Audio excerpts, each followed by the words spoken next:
Hello students, जय हिंद, नमस्कार। आप सभी को हैप्पी दिवाली की सभी को बहुत हार्दिक शुभकामनाएं। आशा करता हूँ कि सभी अच्छा कर रहे होंगे। आप सबके लिए सबकी छुट्टियाँ भी होंगी, तो अच्छे से दिवाली मनाएं, सेफ तरीके से बनाएं। So happy Diwali, safe Diwali, अच्छे से एंजॉय करें और पढ़ाई करना बिल्कुल भी ना भूलें। एग्जाम प्रो पे आपका स्वागत है। हम अपना लेक्चर का अगला पार्ट शुरू करते हैं। प्रीवियस वीडियो में हमने देखा था, हम कवर कर रहे थे क्लास 9 सिविक्स का चैप्टर 1 जो था what is democracy, why democracy. पिछले पार्ट में जो इसका हमने पहला पार्ट कवर किया था, उसके अंदर हमने डेमोक्रेसी का डेफिनेशन देखा था। उसका एक बार क्विक रिवीजन कर लेते हैं। तो हमने देखा था डेमोक्रेसी क्या है। डेमोक्रेसी एक डेमोक्रेशिया वर्ड से बना है, जिसमें डेमोन्स का मतलब था पीपल और क्रेशिया मतलब था रूल। तो डेमोक्रेसी का बेसिक मीनिंग क्या हो गया था? रूल ऑफ पीपल, लोगों का रूल। डेमोक्रेसी क्या, तो उसका डेफिनेशन क्या निकल के आया था? Democracy is the form of government in which rulers are elected by the people. Democracy government का वो फॉर्म है जिसके अंदर जो रूलर्स होते हैं, जो प्रतिनिधि होते हैं, that are elected by the people, जो लोगों से इलेक्ट हो जाते हैं। अभी इसका हमने स्टेप बाय स्टेप इसके एक एक वर्ड का हमने मीनिंग देखा था कि गवर्नमेंट क्या होता है। गवर्नमेंट एक सिस्टम होता है जो एक कंट्री को रन करता है। रूलर्स कौन होते हैं? रूलर्स वो होते हैं जो पीपल इलेक्शन के थ्रू इलेक्ट करके जो अपने लीडर्स चुनते हैं, वो रूलर्स होते हैं। इलेक्शन कैसे होता है? इलेक्शन वोटिंग के थ्रू होता है। और पीपल कौन होते हैं? पीपल होते हैं उस कंट्री के सिटीजन्स। और वोट कौन डालता है? तो कंट्री के जो अडल्ट होते हैं, जिनके पास वोटिंग राइट्स होते हैं। जैसे इंडिया में 18+ एज के लोगों के पास वोटिंग राइट्स हैं। तो अभी इसका नेक्स्ट पार्ट शुरू करते हैं, जिसमें आज हम कवर करेंगे features of democracy. What are the features of democracy? तो शुरू करते हैं आज के एक मोटिवेशनल कोट से, जो बोलता है arise awake and stop note till the goal is reached. ये बोला श्री स्वामी विवेकानंद जी ने। तो इसका बेसिक मीनिंग क्या है? अराइज, उठो, अवेक, जागो, और stop note till the goal is reached. उठो, जागो और बढ़ चलो। कब तक? जब तक गोल हमारा हम अचीव नहीं कर लेते, जब तक हम अपना गोल नहीं मिल जाता, तब तक हमें रुकना नहीं है। और ये बोलते हैं कि फेलियर है, वो फेलियर एंड नहीं है किसी चीज़ का। अगर आज हमने कोशिश किया, आज हम कामयाब नहीं हुए, तो ये किसी चीज़ की एंड नहीं है। फेलियर एक रीडायरेक्शन है। मतलब आज फेल हुए तो उससे हमने कुछ सीखा। जो हमने पिछली बार जो कमियां छोड़ दी थी, उसको भी हमने काम किया, अगली बार उस कमी को दूर कर देते हमारा और अच्छा और अच्छे आदमी और अच्छे इंसान बन के हम जाएंगे, और अच्छी हमारी प्रिपरेशन होगी उसके लिए। ये हम किसी भी लाइफ के किसी भी फेज के लिए ये अप्लाई होता है। तो फेलियर एक एंड नहीं है, इट इज़ ए रीडायरेक्शन। जब हम एग्जाम्पल देखते हैं, जैसे हमारे प्यारे पूर्व राष्ट्रपति जी स्वर्गीय श्री APJ अब्दुल कलाम जी, उन्होंने एयरफोर्स में पायलट बनने के लिए अप्लाई किया था। एसएसबी दिया तो उनका जो रैंक था वो 9th रैंक आया था। पर सिलेक्शन तो सिर्फ 8 लोगों की वैकेंसी थी, तो 8 लोगों का सिलेक्शन होना था। तो जो टॉप के 8 थे, उन लोगों ने वो लोग सेलेक्ट हो गए और APJ साहब नहीं हो पाए।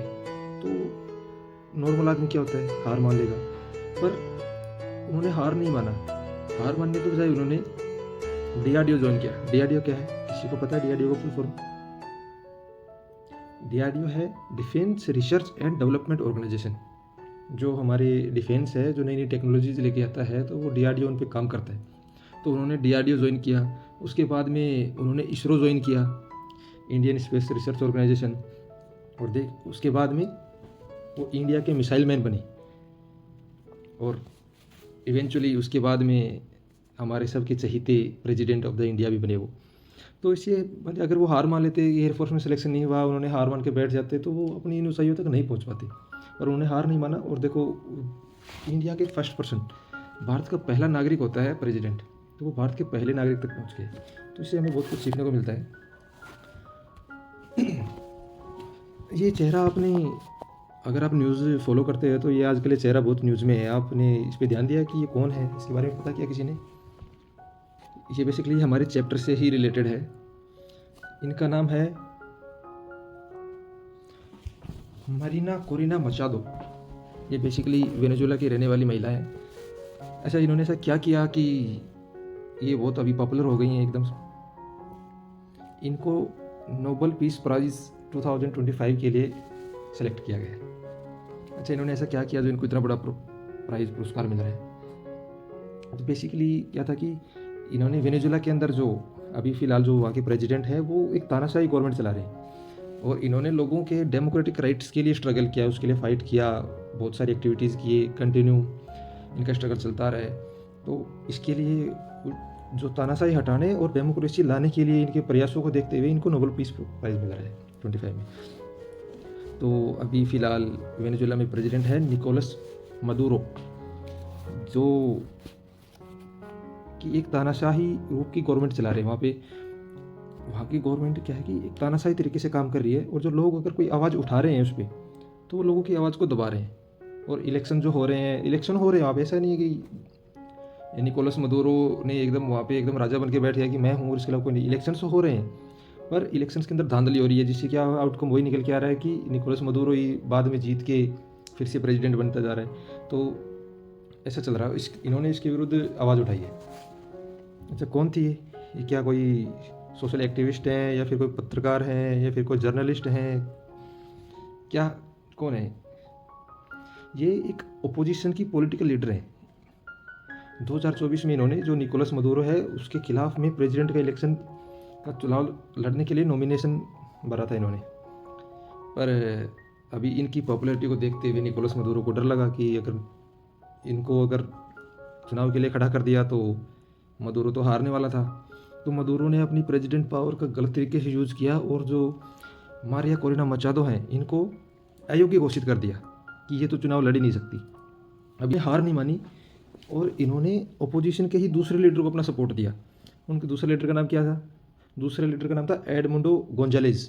उन्होंने उसको अपना पूरा समर्थन दिया, और इलेक्शंस जब हुए तो ऐसा लग रहा था कि जो एडमुंडो गोंजालेज हैं वो एक जीत रहे हैं, क्योंकि जो चुनाव के नतीजे तो पता लग ही जाता है कि पब्लिक ने किसको वोट किया है, सिटीजन्स ने किसको वोट किया है, और रुझान से पता लग जाता है कि हाँ इस बार हमें, अगर बराबर का टक्कर होता है तो थोड़ा रहता है। लेकिन इनकी तरफ सपोर्ट पब्लिक का इतना अच्छा था कि सबको ऐसा लग रहा था कि एडमुंडो गोंजालेज जीतेंगे। लेकिन ऐसा नहीं हुआ। फिर से निकोलस मदुरो ही प्रेसिडेंट बन के आए, जिससे कि ये पता लगा कि इलेक्शंस के अंदर धांधली हुई है। और जो ये मारिया कोरिना मचादो हैं, इनको गिरफ्तार करने का ऑर्डर दे दिया। इसके चलते क्या हुआ कि इनको इसमें ही छिपके रहना पड़ा। अपने देश में ही कोई छिपके रह रहा है, इससे बुरी बात और क्या हो सकती है। इनका कहना था कि जब एक नागरिक चुप हो जाता है तो तानाशाही और मजबूत हो जाती है।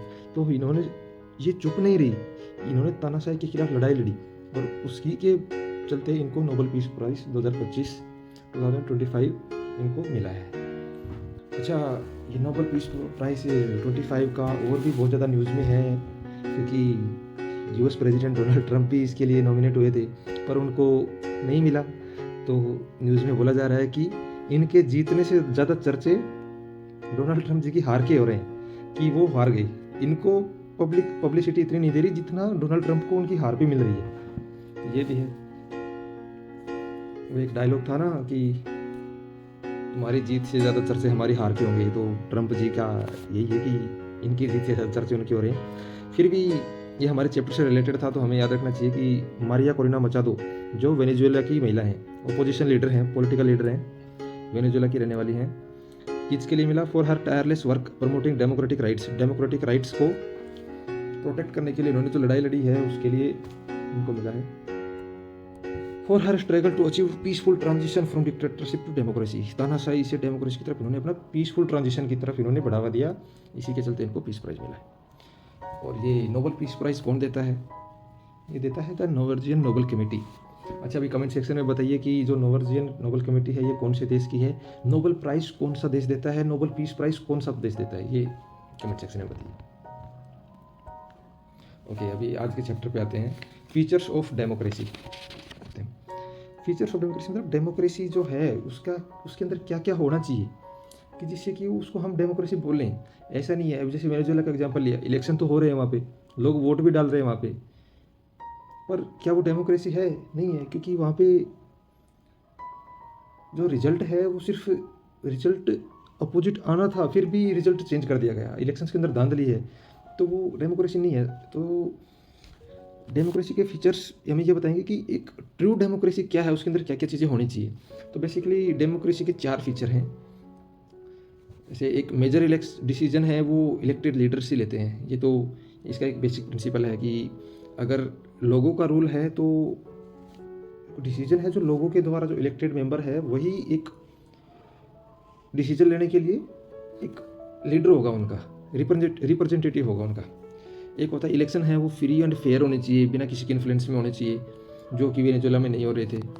सभी के वोट की इक्वल वैल्यू होनी चाहिए कि रिच आदमी है, रिच आदमी के तो एक आदमी के 5 वोट काउंट्स हो रहे हैं, और किसी पुअर आदमी है उसका वोट का वैल्यू कम है, ऐसा नहीं होना चाहिए। और जो सिटीजन्स है उसके राइट्स को प्रोटेक्ट करने के लिए कोई बॉडी होनी चाहिए, कॉन्स्टिट्यूशन होना चाहिए, जिसके अंदर उसके राइट्स को प्रोटेक्ट किया जाए, सबके साथ एक जैसा बिहेव किया जाए, उसके साथ सबके जैसा एक जैसा व्यवहार किया जाए। तो आइए देखते हैं फीचर्स ऑफ डेमोक्रेसी क्या क्या है। These are the 4 main features of democracy. First, major decision are elected by leaders. इसका मतलब क्या है कि मेनली जितने भी बड़े डिसीजन हैं वो इलेक्टेड लीडर लेते हैं। जो चुनाव के थ्रू हम एक लीडर को इलेक्ट करते हैं, जैसे हम लेजिस्लेटिव असेंबली के इंडिया में चुनाव होते हैं तो हम एमएलए इलेक्ट करते हैं, मेंबर ऑफ पार्लियामेंट के इलेक्शन होते हैं तो हम एमपीज इलेक्ट करते हैं। तो वो क्या हो गए, वो हमारे रिप्रेजेंटेटिव हो गए, वो हमारे लीडर्स हो गए। तो हमारे एरिया का जो एमएलए होगा वही तो हमारे बारे में बात करेगा ना, कि जाके कि हमारे एरिया को ये चाहिए और मेरे एरिया कहाँ पे क्या काम होना है, यहाँ पे ये सड़क बनेगी। तो वो डिसीजन लेने के लिए कोई तो बॉडी होना चाहिए ना। तो ये डिसीजन वो इलेक्टेड मेंबर ही लेते हैं। हाँ, अभी इसको फिर वो इलेक्टेड लीडर लेते हैं तो फिर वो अपनी मनमर्जी चला सकते हैं क्या, बताइए, कि वो कुछ भी करे, भाई मेरा तो इलेक्शन हो गया अब मैं करूँ क्योंकि मैं तो लीडर हूँ सबका। तो डेमोक्रेसी की यही खूबसूरती है कि लोगों के पास चॉइस होती है। लोग प्रदर्शन करके, गैदरिंग्स करके, अगर उससे खुश नहीं है तो लोगों के पास चॉइस रखिए, अगली बार जो इलेक्शन आएगा उसमें उसको वोट नहीं देंगे, दूसरे को वोट देंगे जो हमारे लिए काम करेगा। तो ये डेमोक्रेसी की सबसे अच्छी चीज़ होती है, सबसे ये खूबसूरती डेमोक्रेसी की, कि हमें ऐसा लग रहा है कि नहीं ये हमारे काम के लिए नहीं है तो हम उसको बदल सकते हैं। Next, free and fair elections. इससे क्या समझते हैं? इलेक्शंस होते हैं वो किसी के भी प्रभाव में या फिर इन्फ्लुएंस में नहीं होते, वो हमेशा फेयर होते हैं, बिना किसी धोखाधड़ी के, सभी के लिए बराबर होता है। ऐसा भी नहीं है कि कोई पुराने नेता हैं जो 20-25 साल से राजनीति कर रहे हैं वो तो उनका ज़्यादा इन्फ्लुएंस रहेगा, कोई नया आदमी आ रहा है जिसको ज़्यादा एक्सपीरियंस नहीं है। इसके अंदर सभी के लिए बराबर मौका होता है। और सभी, आज के दिन अगर नॉमिनेशन कोई भी भर रहा है तो कोई बड़ी पार्टी का नेता और कोई बिना पार्टी का नेता, दोनों एक बराबर होते हैं, दोनों के पास बराबर पावर होती है। जब तक वो इलेक्टेड नहीं होते, दोनों एक ही तरीके से चुनाव लड़ सकते हैं, एक ही तरीके से प्रचार कर सकते हैं, दोनों के पास एक जैसी ताकतें होती हैं जब तक उनका इलेक्शन नहीं हो जाता। 1 पर्सन 1 वोट 1 वैल्यू, इससे क्या समझते हैं? इसका मतलब है कि हर एक सिटीजन का एक ही वोट होता है, सबका वोट बराबर होता है, सबका वोट सेम वैल्यू रखता है, चाहे वो गरीब हो अमीर हो। एज के हिसाब से देखें तो अगर कोई नौजवान है उसका भी सेम वैल्यू रखेगा, कोई बुजुर्ग है उसका भी सेम वैल्यू रखेगा। जेंडर वाइज देखें तो लड़के का भी सेम रहेगा, लड़की का भी सेम वे रहेगा, कि एक लड़का एक वोट डाल सकता है तो लड़की भी एक वोट डाल सकती है। रिलीजन वाइज देखें तो ऐसा है कि ऐसा नहीं है कि हिंदू है, इंडिया में हिंदू मेजोरिटी है तो हिंदूज के वोट तो ज़्यादा काउंट हो रहे हैं, मुस्लिम लोगों के कम हो रहे हैं, ऐसा नहीं है। सभी के बराबर वोट होंगे। एक हिंदू है उसका भी एक वोट काउंट होगा, एक मुस्लिम है उसका भी एक वोट काउंट होगा, एक क्रिश्चियन है उसका भी एक वोट काउंट होगा। तो सभी को बराबर वैल्यू होती है सभी के वोट की। Rule of law and rights, कि क्या गवर्नमेंट आपके जो अधिकार हैं, राइट्स हैं, उनको प्रोटेक्ट कर रही है या फिर आपको बराबर सम्मान मिल रहा है।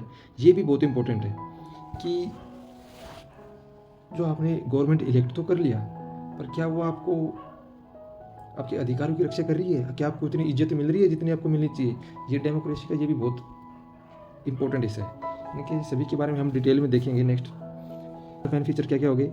Major decision are by elected leaders, free and fair elections, 1 person 1 vote 1 value, rule of law and rights. तो आज के लेक्चर में हम इन्हीं को ही डिटेल में देखेंगे। So major decision by elected leaders, major decision by elected leaders. तो इसमें बोला गया है कि जो पावर ऑफ गवर्नेंस है, कि गवर्न करने की जो पावर है, ताकत है, वो इलेक्टेड लीडर्स के पास ही होनी चाहिए। गवर्नमेंट में जो भी डिसीजन है वो इलेक्टेड लीडर ही लेंगे। एग्जाम्पल, जैसे इंडिया में कोई भी कानून है वो इलेक्टेड जो हमारे लीडर्स हैं, एमपीज़ हैं, मेंबर ऑफ पार्लियामेंट्स हैं, उनके द्वारा पार्लियामेंट में पास होता है, फिर वो एक्शन में आता है। जैसे जीएसटी बिल हो गया अपना, जीएसटी बिल है और भी बहुत सारे कानून हैं। पर यही अगर पाकिस्तान में देखते हैं, हमारा पड़ोसी देश, जहाँ का प्राइम मिनिस्टर अपना टेन्योर भी कंप्लीट नहीं कर पाता है। जैसे वहाँ पे कितने सारे प्रेसिडेंट, उनके जो प्राइम मिनिस्टर्स हैं वो चेंज होते रहते हैं कि उनका पूरा टेन्योर होने से पहले उनको मिलिट्री आके भगा देती है, कोई अपना देश छोड़ के भाग जाता है, किसी को जेल में डाल दिया जाता है। तो ये है कि ये एक डेमोक्रेटिक, एक एक्चुअल डेमोक्रेसी और एक नाम की डेमोक्रेसी, ये इन दोनों में फ़र्क है। ठीक है, जो डिसीजन लेने की जो पावर है वो जो इलेक्टेड लीडर्स हैं उन्हीं के पास ही होती है। कोई बाहर से कोई तानाशाह या फिर कोई रिच बॉडी है वो डिसीजन नहीं लेता, जो हमारे इलेक्टेड लीडर्स हैं वही डिसीजन लेते हैं। Decisions are made by elected leaders, same चीज़ है। जैसे इंडिया, लॉज लाइक जीएसटी और reservation are passed by elected MPs. जो हमारे जितने भी लॉ है, नए कानून बन रहे हैं, उनको पास जो इलेक्टेड एमपी जी करते हैं, ऐसे कोई बाहर से आके कोई नहीं करता। पाकिस्तान की कहानी बताते हैं। पाकिस्तान में जो जनरल मुशर्रफ है, अभी पाकिस्तान के अंदर क्या हुआ कि पाकिस्तान के अंदर नई गवर्नमेंट बने नवाज शरीफ की, उनके प्राइम मिनिस्टर नवाज शरीफ थे उस टाइम पे। उन्होंने क्या किया कि सरकार में आते ही अपने जो जितने भी चहेते, उनके जो चेले बोलते हैं, उनको अच्छी अच्छी पोस्ट दी। तो उसमें जनरल मुशर्रफ भी थे। तो जनरल मुशर्रफ का क्या था कि इनको इंडिया से बड़ी प्रॉब्लम थी, तो इनको इंडिया पे अटैक करना था। तो इन्होंने जैसे कारगिल वार किया था, इंडिया पे अटैक करवाया था। तो इंडिया पे अटैक करने के लिए नवाज शरीफ को इतनी इच्छा नहीं थी नवाज शरीफ की जितना जनरल मुशर्रफ को था। तो इन्होंने क्या किया कि बिना अपनी गवर्नमेंट को इन्फॉर्मेशन दिए और इंडिया पे अटैक प्लान कर लिया, इंडिया पे अटैक कर भी दिया। तो हुआ क्या कि इनकी गवर्नमेंट को जैसे पता चला कि हमारे पीछे से इतनी सारी प्लानिंग्स कर रखी हैं, ये कर रखी हैं, और फिर बाद में इतना सारा प्रेशर आया कंट्री पे, तो इन्होंने, और ऊपर से ये फिर कारगिल का वार हार भी गई, तो बेइज्जती भी हुई अलग से। तो इनके बीच में और नवाज शरीफ के बीच में आपस में लड़ाई हो गई। ये बोल रहे हैं कि मेरे को नवाज शरीफ ने रोक लिया इसलिए हम वार हार गए। नवाज शरीफ बोल रहे हैं कि मेरे को तो इसके बारे में पता ही नहीं था, इन्होंने अपनी मनमर्जी से ऐसे बिना प्लानिंग के कर दिया, इसलिए हमें, कि हमारा तो कोई प्लान ही नहीं था, कि इन्होंने अपनी मनमर्जी से ही कर दिया। तो फिर क्या किया कि नवाज शरीफ ने तो सोच लिया कि मैं प्राइम मिनिस्टर हूँ और इनको तो चेंज करना पड़ेगा, अभी ये तो नेक्स्ट आगे के दिन कुछ भी कर सकते हैं, और आगे के दिन कुछ भी कर सकते हैं कि इन्होंने तो कर ही दिया आगे। तो ये क्या हुआ कि एक बार श्रीलंका के दौरे पे गए हुए थे जनरल मुशर्रफ। तो श्रीलंका से जैसे ये इन प्लेन के अंदर बैठे वापस आने के लिए, तो इनकी प्लेन को एयरपोर्ट एंट्री नहीं दे रहा वहाँ पे कराची में। क्यों कि पीछे से नवाज शरीफ ने कर दिया कि दूसरा उनका जो आर्मी जनरल था किसी दूसरे को बना दिया, और बोले कि जनरल मुशर्रफ को हवा एंट्री नहीं देना, ये हवा में ही घूम रहे हैं। इनकी जो फ्लाइट है उसके अंदर फ्यूल भी बहुत कम है। अभी इनका कुछ टाइम ही बचा था कि फ्यूल खत्म होने वाला था, फिर लास्ट टाइम इनको एंट्री मिला। पर क्या हुआ कि जो इनके जो बोलते हैं जो लॉयल मेंबर्स भी होते हैं, जो जनरल मुशर्रफ के जो लॉयल ऑफिसर्स थे, उन्होंने इनको इन्फॉर्मेशन दी कि ऐसे ऐसे आपके पीछे से तो आपको जनरल हटा के दूसरे जनरल बना दिए गए। तो इन्होंने क्या किया कि अपने जो ऑफिसर्स हैं उनको बोला कि आप लोग अपनी एक प्लाटून लेके जाइए, और जो पाकिस्तान का जो PTV है, वहाँ की जो मीडिया है, जो मेन वहाँ का चैनल था PTV, उसको बोलिए कि जो नए जनरल का अपॉइंटमेंट हुआ है उसका न्यूज़ नहीं चलेगा। अभी आर्मी इतने सारे गन्स लेके जाएगी तो गोलियों से तो भाई सबको डर लगता है। तो उन्होंने क्या कि न्यूज़ नहीं चलाई। नवाज शरीफ को पता लगा, नवाज शरीफ तो वेट कर रहे थे कि कब न्यूज़ आएगी, कब नया जनरल आएगा। तो उनको पता लगा कि कुछ तो गड़बड़ है। तो ऐसे करते करते इन्होंने क्या किया कि जो जनरल मुशर्रफ है, इन्होंने नवाज शरीफ को ही उनकी गद्दी से हटा दिया। मतलब जिसको बहुत फेमस वर्ड है तख्ता पलट, कि अपनी आर्मी का यूज़ करके तख्ता पलट कर दिया अक्टूबर 99 में। और इनके जो नवाज शरीफ को वहाँ से भगा दिया। इसके बाद खुद को कंट्री का, जो पाकिस्तान का चीफ एग्जीक्यूटिव बना दिया। इसके लिए जो पाकिस्तान में कुछ भी होना था वो इनकी परमिशन से ही होना था। और इन्होंने बहुत सारे ऐसे उनके कॉन्स्टिट्यूशन में भी चेंजेस किए अपनी पावर को बढ़ाने के लिए, उसी के हिसाब से भी टेन्योर बढ़ाने के लिए भी ऐसे बहुत सारे इन्होंने चेंजेस किए जो एक डेमोक्रेटिक कंट्रीज़ में नहीं होने चाहिए। तो बाद में 2002 में इन्होंने खुद को चीफ एग्जीक्यूटिव से पाकिस्तान का प्रेसिडेंट भी बना दिया। ठीक है, तो ये क्या एक ट्रू डेमोक्रेसी है? नहीं। अगर आर्मी अगर जो इलेक्टेड जो डेमोक्रेटिक गवर्नमेंट है, किसी जनता ने जिसको इलेक्ट करके अपना खुद का रिप्रेजेंटेटिव चुना हुआ है, और फिर उस पर आके आर्मी अटैक करके आर्मी उसको सारा कंट्रोल ले लेती है, उसको भगा देती है, उसको जेल में डाल देती है, तो किसी भी एंगल से डेमोक्रेसी नहीं हुआ। ये है देखिए वो महानुभाव जनरल मुशर्रफ पाकिस्तान के, जिन्होंने नवाज शरीफ को तख्ता पलट करके हटाया, खुद चीफ एग्जीक्यूटिव बने 1999 में, और 2002 में चीफ एग्जीक्यूटिव से खुद को प्रेसिडेंट बना लिया। ओके, अभी जो एनसीईआरटी में जो कार्टून दे रखा है उसको देखते हैं। ये बेसिकली एक सीरिया पे बेस्ड कार्टून है। इसके अंदर क्या दिखा रहे हैं, एक लेडी है जिनका बेसिकली नाम डेमोक्रेसी है। ये डेमोक्रेसी को रिप्रेजेंट कर रही है, हाथ में अपना बैलेंस लेके एक जेल के अंदर से एक आर्मी जैसा कोई आदमी है, वो निकाल रहा है, पेपर्स निकाल रहा है। लिखा है no entry before you fill the form and become a member in al Baath party, is that clear. ठीक है, ये एक्चुअली सीरिया की कंडीशन बताता है कि सीरिया के अंदर, क्योंकि सीरिया के अंदर क्या डिक्टेटरशिप चलती थी, तो ये क्या दिखा रहा है कि डेमोक्रेसी को फेक भी दिखाया जा सकता है, कि बताने के लिए कि हम एक डेमोक्रेटिक नेशन है, जैसे पाकिस्तान बताने के लिए डेमोक्रेसी ही था, पर उसके अंदर मिलिट्री रूल आ गया।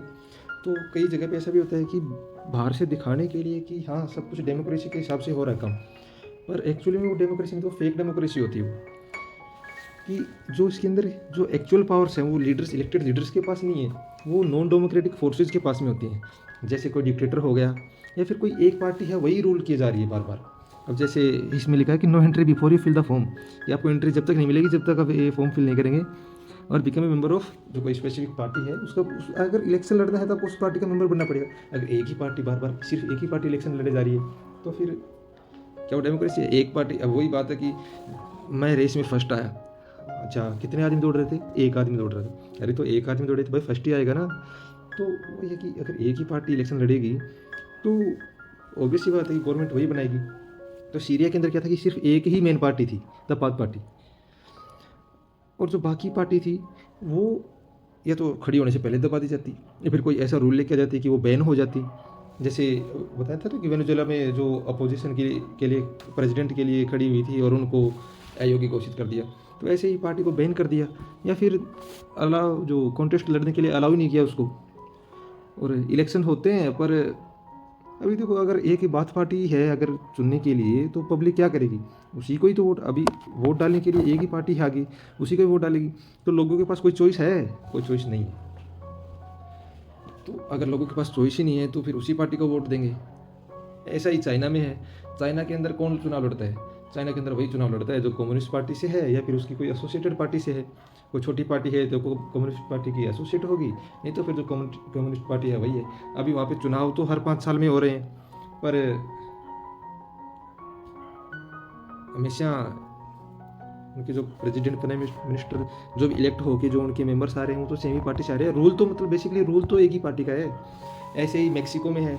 मैक्सिको के अंदर चुनाव एकदम भाई साहब इतने अच्छे से चुनाव हो रहे हैं कि एकदम टाइम टू टाइम, कि हर 5 साल में चुनाव होने चाहिए, 6 साल में चुनाव होने चाहिए, इस टाइम पे इलेक्शन हो रहे हैं अच्छे से। पर पीआरआई पार्टी हर बार जीत रही है। ऐसा कभी होता है क्या कि एक ही पार्टी पिछले काफ़ी सालों से जीतती जा रही है, दूसरी पार्टी को तो मौका ही नहीं मिल रहा। इसके अंदर क्या है कि इस कार्टून के अंदर जो कार्टूनिस्ट हैं वो फेक डेमोक्रेसी क्रिटिसाइज कर रहे हैं। ठीक है, कि डेमोक्रेसी कितनी फेक भी हो सकती है, कितना दिखावटी भी हो सकती है, कि बाहर से दिखाने के लिए कि तो ये डेमोक्रेसी है, और अंदर से जो असली ताकत है वो डिक्टेटर्स चला रहे हैं, या फिर कोई एक पार्टी चला रही है। एक पार्टी चला रही है वो भी डिक्टेटरशिप ही हो गया।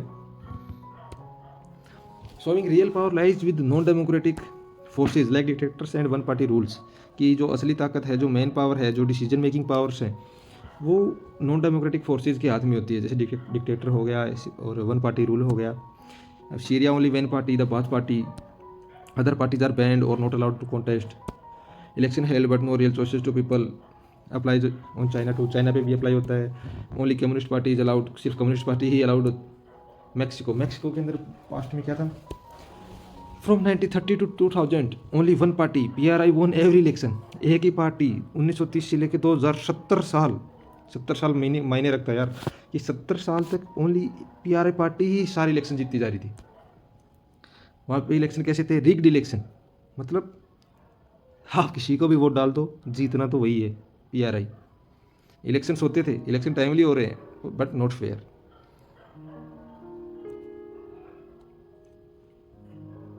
फेयर बोले तो या तो वोट की काउंटिंग सही से नहीं हो रही, या फिर जो कई जगह पे ऐसा भी हुआ है कि अगर मान लो 2 जगह पे कि एक जगह पे बहुत सारी भीड़ है, वो किसी दूसरे नेता को वोट देना चाह रही है, तो जो रूलिंग पार्टी है वो क्या करेगी, जो ताकतवर है वो क्या किया उन्होंने कि मान लो 9 बजे से वोटिंग शुरू होने वाली है, उन्होंने 8:30 पे लोकेशन चेंज कर दिया कि वोटिंग यहाँ पे नहीं होगी, वोटिंग यहाँ से 20 किलोमीटर दूर साइड में होगी, 10 किलोमीटर दूर साइड में होगी, कोई दूसरा सेंटर चूज़ कर लिया उन्होंने। तो अभी नॉर्मल आदमी क्या करेगा, अरे यार अभी 20 मिनट के अंदर वहाँ पे जाएगा, या फिर मतलब परेशान होने वाली बात होगी, फिर कहेगा कि छोड़ो। इससे क्या होगी, वोट्स की काउंट कम हो गई। अब काउंट कम हुई तो उससे क्या बोला, जो रूलिंग पार्टी उसको फ़ायदा मिलेगा, उनको पता है कि वहाँ पे अपने को वोट्स कम मिलने वाले थे, तो आधे लोगों ने तो उधर वोट ही नहीं डाले, तो वोट नहीं डाले तो फिर वोट नहीं डाले तो किसका फ़ायदा हुआ, कि जो हारने वाला था उसी को तो फ़ायदा हुआ ना कि उधर के वोटर्स कम हो गए। तो काफ़ी जगह पे ऐसा भी हुआ था, जिससे कि मतलब ये फेयर इलेक्शंस नहीं होते ऐसे।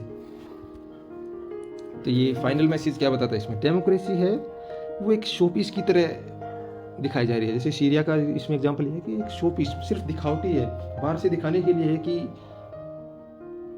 हाँ we are following a democracy, कि हमारे भी डेमोक्रेसी है। गिव ऑनर इन नेम, बस नाम की डेमोक्रेसी है, नाम दिखाने के लिए कि हाँ हम भी ने भी डेमोक्रेसी अपना रखी है। बट बीइंग कंट्रोल मतलब कंट्रोल कौन कर रहा है, वन पार्टी कर रही है, डिक्टेटर्स है अंदर से, तानाशाह हैं, या फिर जो अमीर तबका होता है वहाँ का, जो रिच पर्सन होते हैं वो उसको कंट्रोल कर रहे हैं, जो रिच एलिट्स बोलते हैं जिसको, वो उसको कंट्रोल कर रहे हैं। Not respected, no real power. तो डेमोक्रेसी है वो रेस्पेक्टेड नहीं है। रेस्पेक्टेड कैसी होगी जब एक ही पार्टी रूल कर रही है। डेमोक्रेसी का फर्स्ट प्रिंसिपल, फर्स्ट फंक्शन क्या है, major decision are by elected members. अब मेंबर सिलेक्ट करने के लिए भी तो फ्रीडम होनी चाहिए ना कि हम किसको इलेक्ट करना चाह रहे हैं। अभी अगर मेंबर इलेक्ट करने की ही परमिशन हमारे को नहीं होगी तो फिर कैसे काम चलेगा। अभी तो वो तो फिर सिर्फ शो पीस की ही डेमोक्रेसी हो गई, उसकी हमने कहाँ पे रेस्पेक्ट की। नो रियल पावर, अगर पावर तो सारी डिक्टेटर्स और वन पार्टी के हाथ में है, तो रियल पावर जनता के हाथ में हुआ क्या, नहीं हुआ। तो यही बता रहा है कि डेमोक्रेसी सिर्फ दिखाने के लिए नहीं होती। डेमोक्रेसी क्या होती है कि उसके अंदर डेमोक्रेसी की रेस्पेक्ट होनी चाहिए, कि डेमोक्रेसी एक सिस्टम है पूरा, जिसमें सिर्फ एक पार्टी नहीं, सभी को बराबर साथ में लेके चलना होता है। तो जो सेकंड मेन फंक्शन है वो है free and fair elections. Free and fair election से क्या समझते हैं, फ्री एंड फेयर इलेक्शन मतलब कि हर कोई आदमी वोट कर सकता है फ्रीली, बिना किसी दबाव के। किसको वोट कर सकता है, किसी को भी कर सकता है। जितने सारे उम्मीदवार खड़े हुए हैं, जितने सारे मेंबर्स खड़े हुए हैं, आप किसी को भी अपनी मर्जी से वोट दे सकते हो।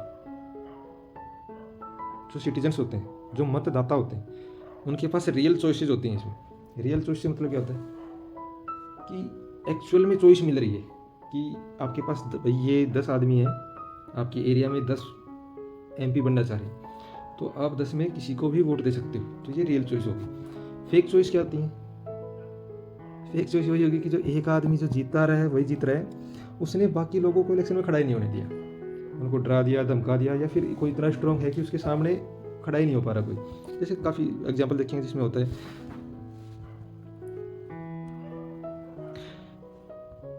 In true democracy everyone can vote freely. सभी वोट फ्रीली करते हैं, किसी के पास किसी का प्रेशर नहीं होता कि हमें कैसे वोट करना है। किसी के प्रेशर में आके वोट नहीं करते कि हमें सिर्फ A सिंह को ही वोट करना है, हम B सिंह को नहीं कर सकते, ऐसा भी नहीं होता। इसमें आपको पूरी फ्री चॉइस मिलती है कि आपको कौन पसंद है, कौन आपके लिए अच्छा होगा, कौन आपके एरिया के लिए अच्छा होगा। Everyone can stand for elections. एक नॉर्मल आदमी भी इलेक्शन लड़ सकता है। इसमें ऐसा नहीं है कि कोई ग्रुप फिक्स है कि सिर्फ वही इलेक्शन लड़ सकता है। एक इसके अंदर आम आदमी से लेके और एलिट्स तक सबकी बराबर पावर होती है कि हर कोई इलेक्शन लड़ सकता है। Have real choices between multiple candidates. जो वही बताया ना कि अगर 10 कैंडिडेट हैं, उसके बीच में अपने को जो मतदाता उसको चॉइस मिलता है कि आपको किसको वोट करना है। अभी ये देखो एग्जांपल देखते हैं, जिम्बाब्वे का एग्जांपल देखते हैं। जिम्बाब्वे को क्या हुआ कि जिम्बाब्वे 1980 तक इंडिपेंडेंट नहीं था, उसको आज़ादी बोले तो 1980 में मिली थी। और उसकी जो फ्रीडम फाइटर मतलब जो पार्टी थी जो उसकी फ्रीडम के लिए लड़ी थी, उसमें उसका बड़ा रोल था। तो उनके एक जो लीडर थे वो बहुत पॉपुलर थे वहाँ पे, उनका नाम था रॉबर्ट मुगाबे। तो रॉबर्ट मुगाबे क्या हो कि पहले पॉपुलर थे, मानते उन्होंने फ्रीडम फाइटिंग के लिए बहुत उनका रोल था, तो पब्लिक ने उनको वोट किया। पर टाइम टू टाइम क्या हुआ कि उन्होंने वो सारे इलेक्शन जीतते जा रहे हैं वहाँ पे। उन्होंने के टाइम टू टाइम क्या किया कि जो वहाँ का कॉन्स्टिट्यूशन था उसके अंदर बहुत सारे चेंज भी करते गए टाइम के साथ साथ, जिससे क्या कि उनकी खुद की ताकतें, जो रॉबर्ट मुगाबे था उनकी ताकतें तो बढ़ती गई, और जो बाकी जो अपोजिशन था उसकी ताकतें तो उनके पास थी ही नहीं, तो उनकी वो या तो उनकी आवाज़ें दबा दी जाती थी, और एक्चुअली अपोजिशन को उधर खड़ा होने का मौका ही नहीं मिलता था। मीडिया थी, मीडिया को बायस कर लिया उन्होंने, जैसे पाकिस्तान ने पीटीवी को रोक दिया था ना कि उनका न्यूज़ नहीं दिखाना। अगर इलेक्शंस के अंदर मीडिया का सबसे बड़ा रोल होता है। अभी इंडिया में हम देखते हैं कि अगर किसी एक आदमी की न्यूज़ आई जाएगी, दूसरे की दिखाएगा ही नहीं। एक आदमी की सिर्फ अच्छी चीज़ें दिखाई जाएंगी, दूसरे आदमी की अच्छी चीज़ें भी नहीं, मतलब दूसरे आदमी की बुराइयाँ दिखाएंगे, तो वो नैरेटिव मीडिया बना देती है ना। तो ये हर जगह पे, मतलब ये ऐसी चीज़ें हर जगह पे चलती हैं। तो उन्होंने क्या किया कि मीडिया को बाइस कर लिया, सिर्फ रॉबर्ट मुगाबे की था उनके बारे में अच्छी बातें बताएंगे, उनकी जो ख़राब बातें कर रहे हैं, उनके बारे में जो प्रोटेस्ट चल रहे हैं, उनकी आवाज़ें दबा दी जाएंगी। ओपोजिशन है, ओपोजिशन में कोई खड़ा होना चाह रहा है, कोई प्रोटेस्ट कर रहा है, कोई डेमोन्स्ट्रेशन कर रहा है, उसको इलीगल कर दिया कि कोई अपोजिशन पार्टी वाला कोई अगर कोई प्रोटेस्ट भी कर रहा है तो उसको इलीगल बना दिया। पुलिस है जो अपोजिशन को हरासमेंट कर रही है, वहाँ पे मार पिटाई कर रही है उनके साथ, तो ऐसी सिचुएशन थी जिम्बाब्वे में। तो क्या ये फ्री और फेयर इलेक्शंस का पार्ट है? ये फ्री और फेयर इलेक्शंस नहीं है। अगर आपको हर बार रॉबर्ट मुगाबे को ही जिताना है तो फिर किसी लिए इलेक्शन कर रहे हैं, तो फिर वो डेमोक्रेसी नहीं है। पर ऐसी चीज़ें क्या है कि जहाँ पे स्टेबिलिटी इतनी नहीं है कंट्रीज़ के अंदर, उनमें ऐसी चीज़ें देखने को मिलती हैं बहुत सारी। अभी जिम्बाब्वे में क्या हुआ कि मुगाबे वोन unfair elections, opposition threaten, opposition को डराया धमकाया गया, media was biased, media biased था। मीडिया को जो मुगाबे का उनकी अच्छाइयाँ दिखानी थी तो उनकी बुराइयों के बारे में कोई बात नहीं करना, जो दूसरी पार्टी उनकी बुराई दिखा रहा, और उनके साथ जो गलत हो रहा है वो भी नहीं दिखाना। पुलिस हरेस्ट ओपोजिशन, पुलिस ने ओपोजिशन का हरासमेंट किया, उनको मारपीट करते थे, अगर उनको प्रोटेस्ट नहीं करने दिया तो पुलिस ने उसका हरासमेंट किया। China, only members of Chinese communist party और its smaller allied party allowed to contest elections. अब चाइना के अंदर जो कम्युनिस्ट पार्टी है और उनकी जो स्मॉलर एलाइड पार्टी है, जो उनकी उसी के मतलब कम्युनिस्ट पार्टी हो गई, वो भी उनके जो छोटे छोटे और ग्रुप्स हैं, सिर्फ उन्हीं को इलेक्शन लड़ने का परमिशन है। बाकी कोई आज तक तो आया नहीं ऐसा कोई कि कम्युनिस्ट पार्टी के अलावा उधर कोई गवर्नमेंट बना रहे हैं। तो ऐसे ही है वहाँ पे भी कि free and fair election China में भी नहीं है। तो क्या चाइना रियल डेमोक्रेसी है? नहीं। चाइना वहाँ पे इलेक्शंस होते हैं पर वहाँ पे सिर्फ एक ही पार्टी हमेशा उभर के आती है, वो भी नहीं है। Government is always formed by communist party. Okay, अभी जो ये नेक्स्ट कार्टून है इसके अंदर क्या दिखा रहे हैं कि एक बैलेट बॉक्स है, जो इसने कार्टूनिस्ट ने उसके हाथ में एक गन पकड़ा दी और अंदर लिखा हुआ डेमोक्रेसी, जिसके अंदर बैलेट बॉक्स, जिसके अंदर वोट्स डालते हैं। पहले पर्चियाँ डाल के वोट होते थे, अभी भी पर्ची आती है पर आजकल कंप्यूटराइज हो गया सब कुछ। तो इसमें कार्टूनिस्ट क्या दिखाना चाह रहे हैं? कार्टूनिस्ट बोल रहे हैं कि कुछ जैसे कुछ कंट्रीज़ हैं वहाँ पे इलेक्शंस हो रहे हैं, अभी तक ये बैलेट बॉक्स क्या दिखा रहा है कि हाँ इलेक्शंस तो हो रहे हैं, पर बंदूक की नोक पे, मतलब डरा के धमका के, या फिर ये जो गन है ये मिलिट्री की भी हो सकती है, तो ये तो मिलिट्री कंट्रोल में हो रहे हैं, या फिर गन पॉइंट पे डराए धमका के वहाँ पे इलेक्शंस हो रहे हैं। तो क्या वो अगर आपके सर पे कोई बंदूक रख के आपको बोलेगा कि इसको वोट देना है, तो आपको भाई जान सबको प्यारी है, ठीक है, जान सबको प्यारी है तो वोट उसी को करेगा, वो थोड़ा झेल लेगा, पता है कि कम से कम जिंदा तो रहेंगे भाई। तो कार्टूनिस्ट यही शो कर है। तो इसमें दिखा रहा है कि जो ताकत है, जो गन पावर है, जो ताकत है, वो कैसे इलेक्शंस के रिजल्ट को बदल सकता है, कैसे मैनिपुलेट कर सकता है। लोग चाह रहे हैं कि मान लो अभी हम इंडिया में ही एग्जांपल लेके देखते हैं, अगर मान लो इंडिया में मेरी कौन पार्टियाँ हैं? दो, एक बीजेपी है, एक कांग्रेस है। मतलब ऐसा है नहीं, पर मैं फिर एग्जांपल के लिए बता रहा हूँ कि अभी आज के दिन मोदी जी की सरकार है, बीजेपी की गवर्नमेंट है, पर अभी नेक्स्ट चुनाव हुए उसमें ऐसा हुआ कि मोदी जी से पब्लिक खुश नहीं है, पर इसलिए जो नेक्स्ट कांग्रेस पार्टी को वोट देना चाह रही है। तो उसमें फिर बाद में आया कि ये चीज़ मोदी जी को पता लग जाएगी कि इस बार तो पब्लिक अपने से अपोजिशन में काम कर रही है, दूसरे कांग्रेस पार्टी के लिए वोट डालने वाली है, क्योंकि वो पब्लिक को रुझान देख के पता लग जाता है। तो फिर अपनी सरकार बचाने के लिए उन्होंने क्या करेंगे कि आर्मी डिप्लॉय कर दिया, कि आर्मी उधर ऑर्डर चला दिया कि या तो बीजेपी को वोट डालो नहीं तो मरो। तो उसमें पब्लिक क्या करेगी? बीजेपी को वोट डालेगी। ये शायद थोड़ा कंट्रोवर्शियल हो सकता है, मतलब मेरे को इंडिया के बारे में ऐसा नहीं बोलना चाहिए, हमारा प्यारा भारत है, इंडिया में ऐसा नहीं होता। पर फिर भी कि जैसे कुछ देश है उनमें ऐसा हो रहा है कि जो पावर है वो मैनिपुलेट करती है इलेक्शंस को। देखने में अभी ये बैलेट बॉक्स भी है, ये देखो अगर हाथ से गन हटा दिया जाए तो क्या है कि डेमोक्रेसी है, पर एक्चुअल में क्या है, डेमोक्रेसी है नहीं, ये डेमोक्रेसी नहीं है। ऐसा कहाँ पे होता है? चलो देखो, अभी मैंने इंडिया का एग्जांपल गलत लिया, इंडिया में ऐसा नहीं होता, चलो हमारा प्यारा भारत है। ऐसा होता है लैटिन अमेरिका में होता था, जैसे चिली हो गया, अर्जेंटीना, ब्राज़ील, वहाँ पे जो एलिट ग्रुप्स होते हैं उनका पावर कंट्रोल रहता है, या फिर मिलिट्री की जो ताकतें होती हैं उनका यूज़ करके इलेक्शंस होते हैं। पाकिस्तान के अंदर परवेज मुशर्रफ ने बंदूक की नोक पे प्राइम मिनिस्टर था वहाँ का, उसको भगा दिया।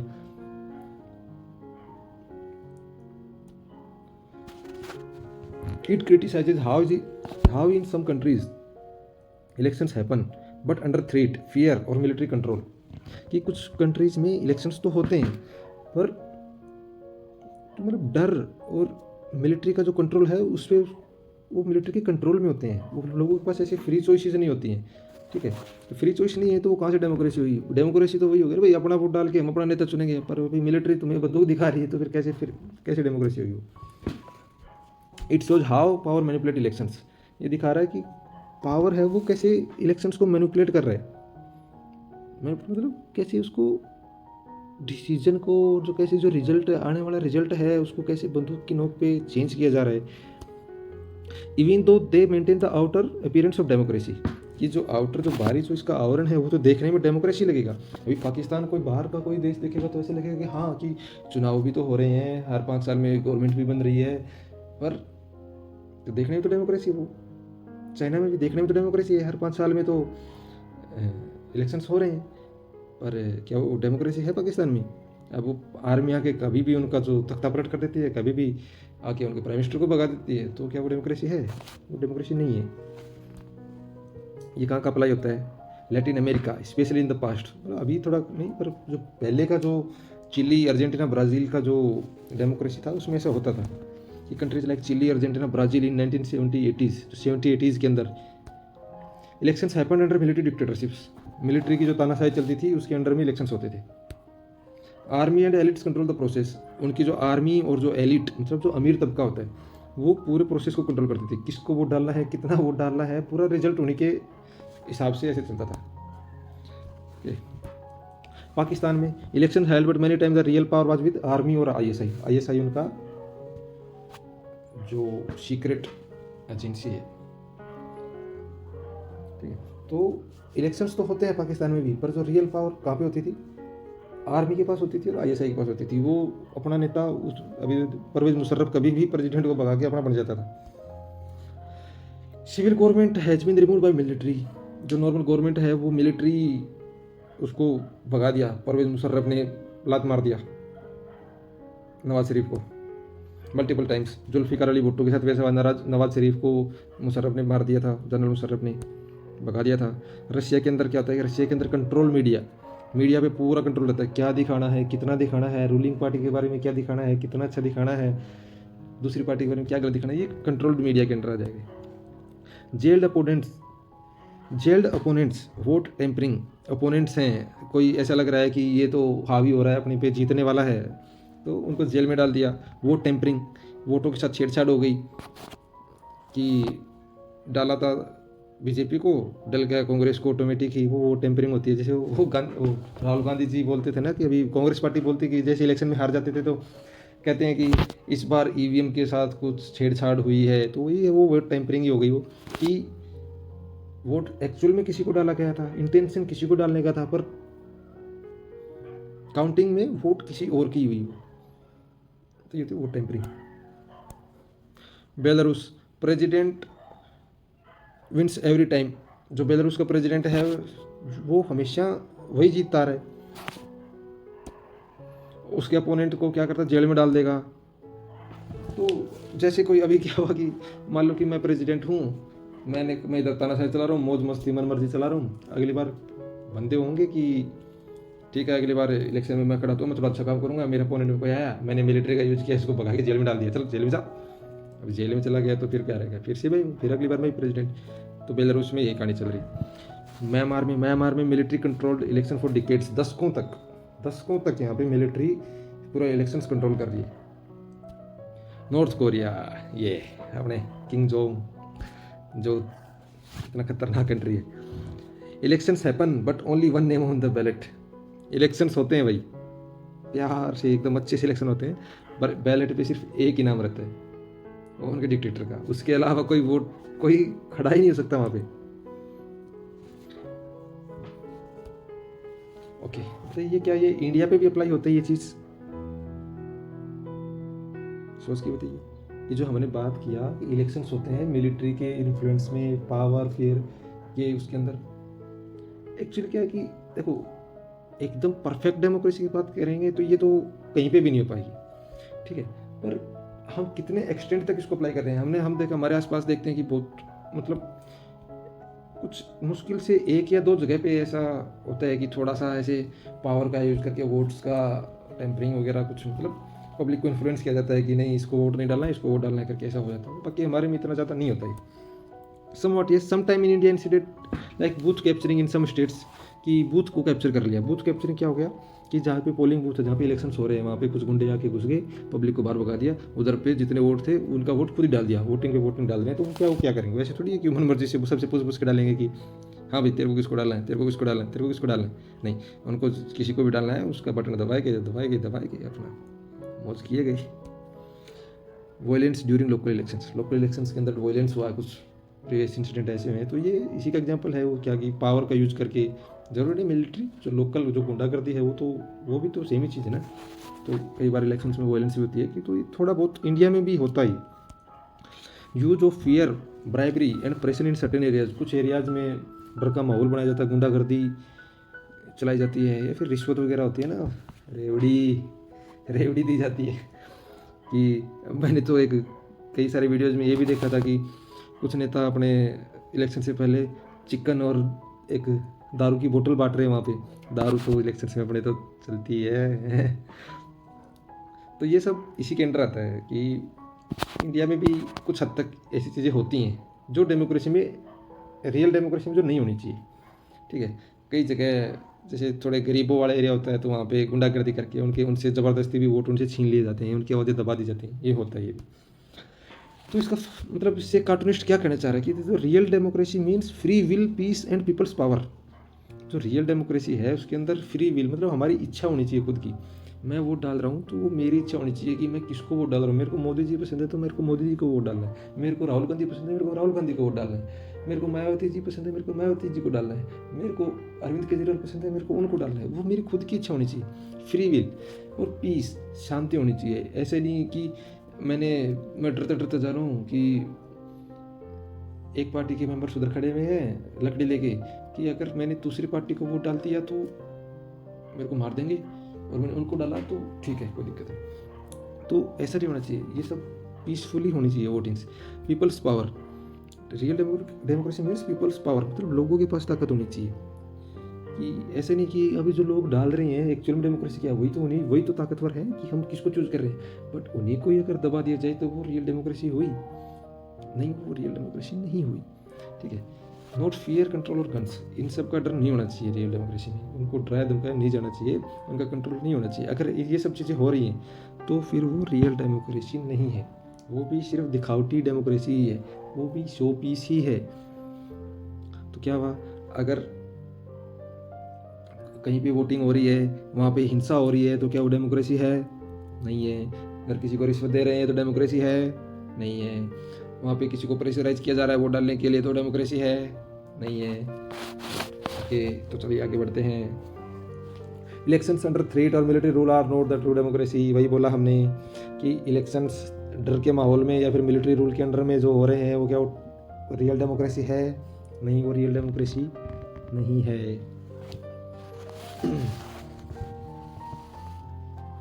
ओके, एक और कार्टून आता है अपनी एनसीईआरटी का। अभी देखो एनसीईआरटी का एक नेक्स्ट कार्टून, ये क्या है? ये इतनी सारी धन की पोटलियाँ हैं, कुबेर जी मेहरबान हो गए यहाँ पे। तो धन की पोटलियाँ हैं, ये एक पुतला बना रखा है इन्होंने, एक के ऊपर एक रख के। तो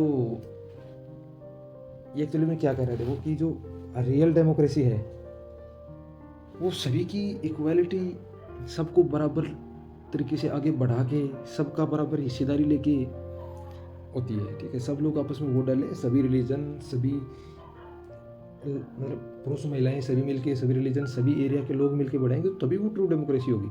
अगर पैसे की ताकत पे घर बनाएंगे तो वो डेमोक्रेसी नहीं है भैया, ठीक है।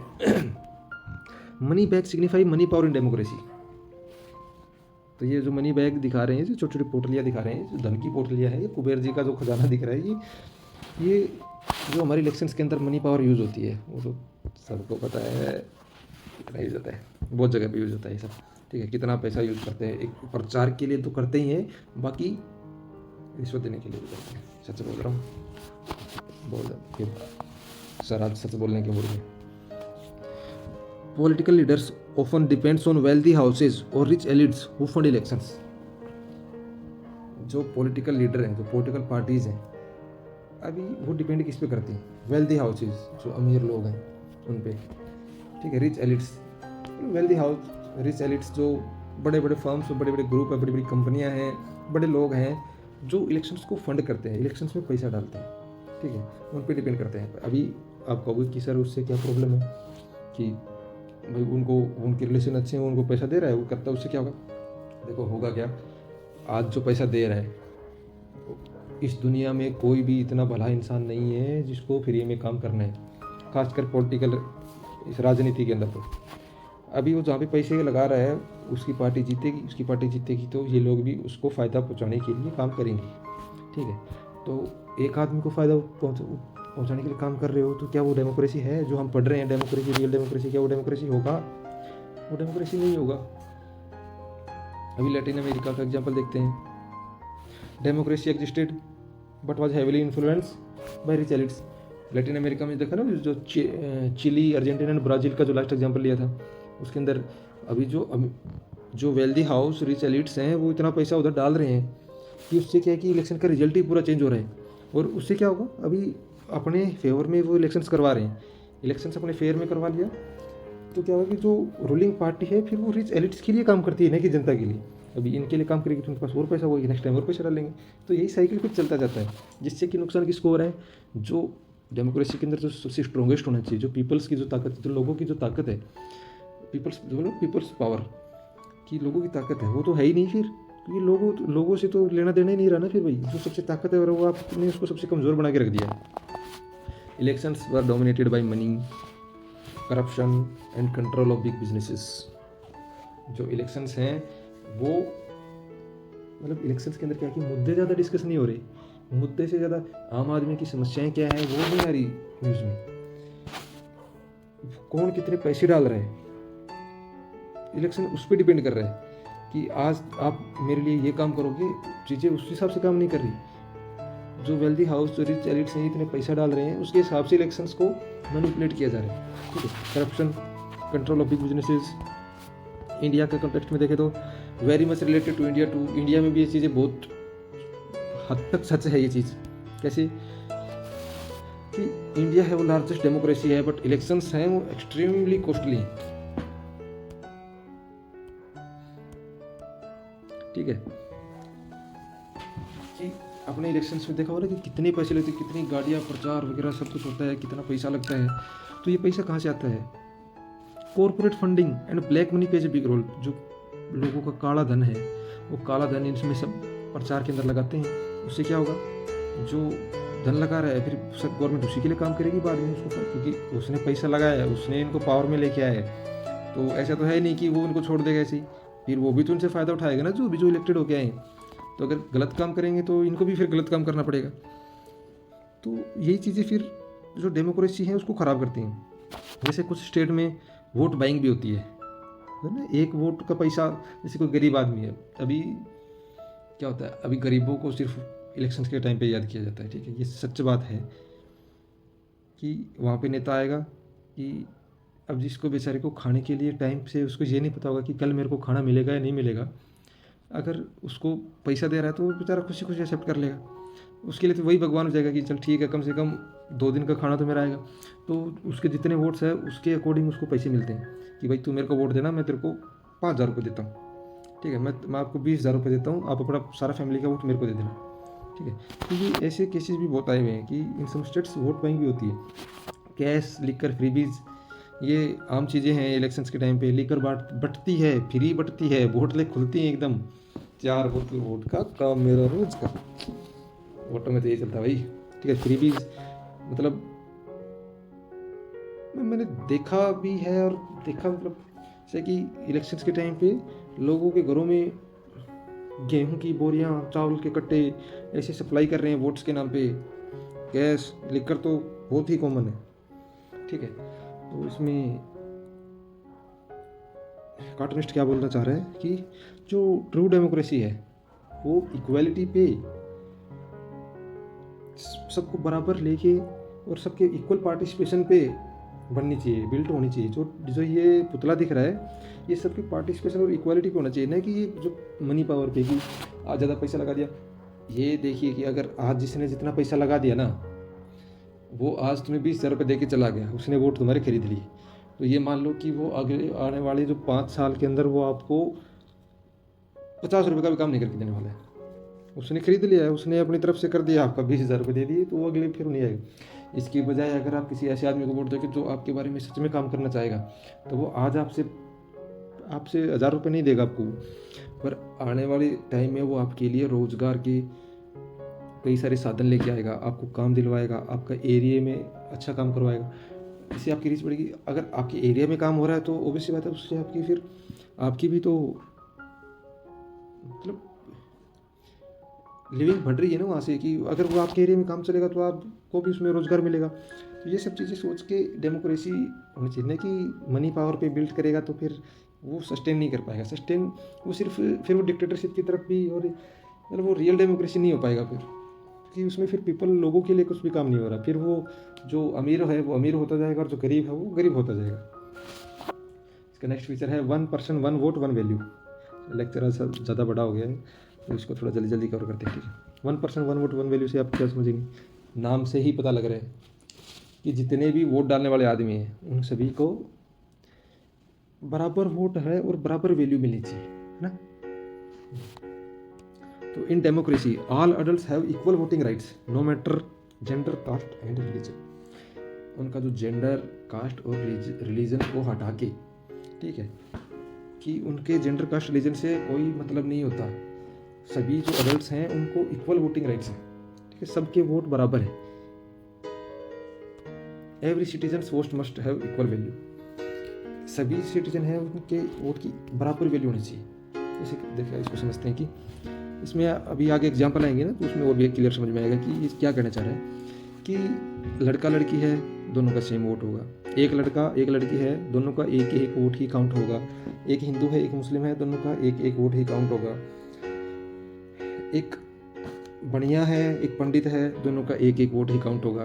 तो हर सिटीजन का एक ही वैल्यू होनी चाहिए, तो भी वो डेमोक्रेसी है, अदरवाइज डेमोक्रेसी नहीं है।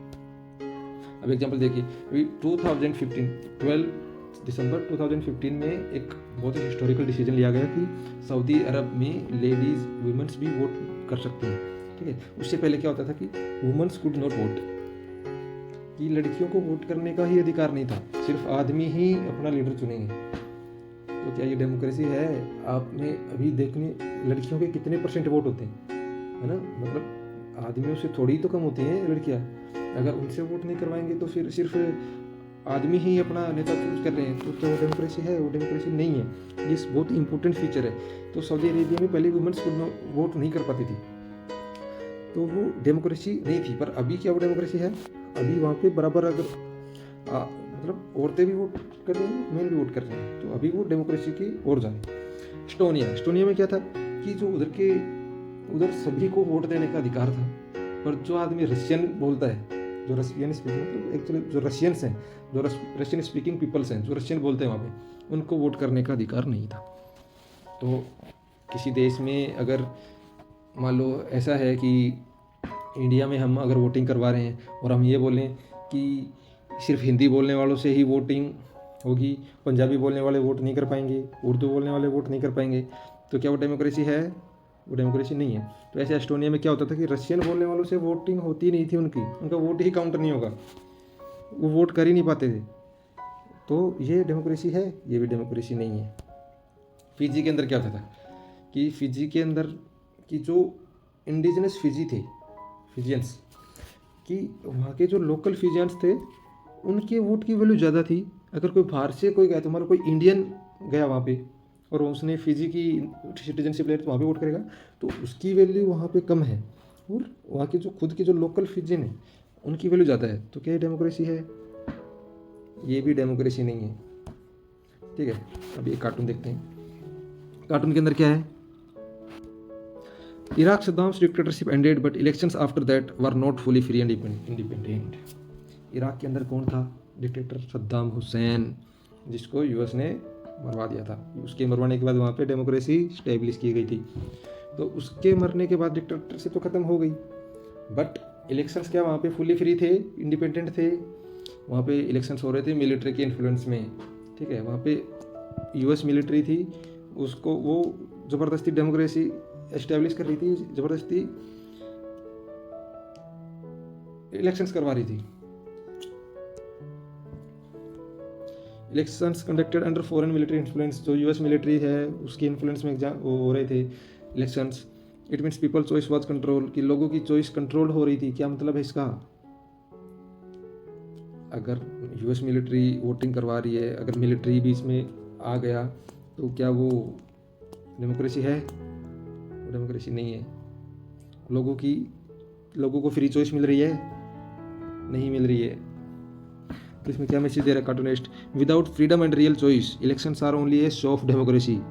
अगर आपको फ्रीडम और actual real choice between candidates नहीं मिल रहा है, अगर आपको वोट करना है, फ्रीली आप वोट नहीं कर पा रहे हो, तो इलेक्शंस एक डेमोक्रेसी का सिर्फ और सिर्फ दिखावा है, इसके अलावा कुछ नहीं। ओके, अभी जो लास्ट फीचर है डेमोक्रेसी का, उसको अब देखते हैं। In democracy constitution protects your rights. जो डेमोक्रेसी है उसमें कॉन्स्टिट्यूशन क्या करता है? आपके जो राइट्स हैं उनको प्रोटेक्शन देता है। इंडिया के अंदर आपके राइट्स को प्रोटेक्शन कौन देता है? भारत का संविधान प्रोटेक्शन देता है। भाई कोर्ट इंश्योर फेयरनेस, जो हाई कोर्ट है हमारा, उसको एग्जीक्यूटिव से अलग रखा हुआ है पूरा। ठीक है, सरकार गवर्नमेंट है उससे अलग रखा गया है अपना जो जितना पूरा हाई कोर्ट, सुप्रीम कोर्ट, जो लीगल स्ट्रक्चर है ना इंडिया का, जो न्यायपालिका है, उसको सबसे अलग रखा है। वो अपना सिटीजन्स के राइट्स को प्रोटेक्ट करती है। वो ऐसा नहीं है कि कोई गवर्नमेंट आ गया, वो गवर्नमेंट के इन्फ्लुएंस में काम नहीं करती भारत की न्यायपालिका, कि गवर्नमेंट ने अगर तानाशाही चला दी तो वो भी उसके लिए काम करेगी, ऐसा नहीं है। वो अपना गवर्नमेंट के राइट्स को, जो लोगों की अधिकारों की रक्षा करने के लिए वो अलग से सेपरेट रखा गया पूरा। मीडिया इज़ फ्री, मीडिया है वो फ्री होना चाहिए, पर क्या ये एक्चुअल में ऐसा है? मीडिया को फ्रीडम होनी चाहिए एक्सप्रेस करने के लिए। अगर गवर्नमेंट कुछ गलत कर रही है तो उसके अगेंस्ट बोलने की भी फ्रीडम होनी चाहिए, और अगर गवर्नमेंट कुछ अच्छा कर रही है तो उसके फेवर में भी बोलने की उसकी ताकत होनी चाहिए। ठीक है, मीडिया को एकदम फ्री हैंड होना चाहिए। मीडिया क्या है कि वो आईना होती है एक देश का, कि देश के अंदर क्या चल रहा है, जो एक्चुअल चीज़ चल रही है वो लोगों को पता भी होनी चाहिए। अगर मीडिया फ्री नहीं है, मीडिया को भी अगर कंट्रोल किया गया है, तो जो एक्चुअल में जो चीज़ चल रहा है, जो दिल्ली में चीज़ चल रहा है वो चेन्नई में नहीं पता चलेगा, चेन्नई में चल रहा है वो मुंबई में नहीं पता लग पाएगा। Next, the citizens are equal before law. सभी सिटीजन्स लॉ के,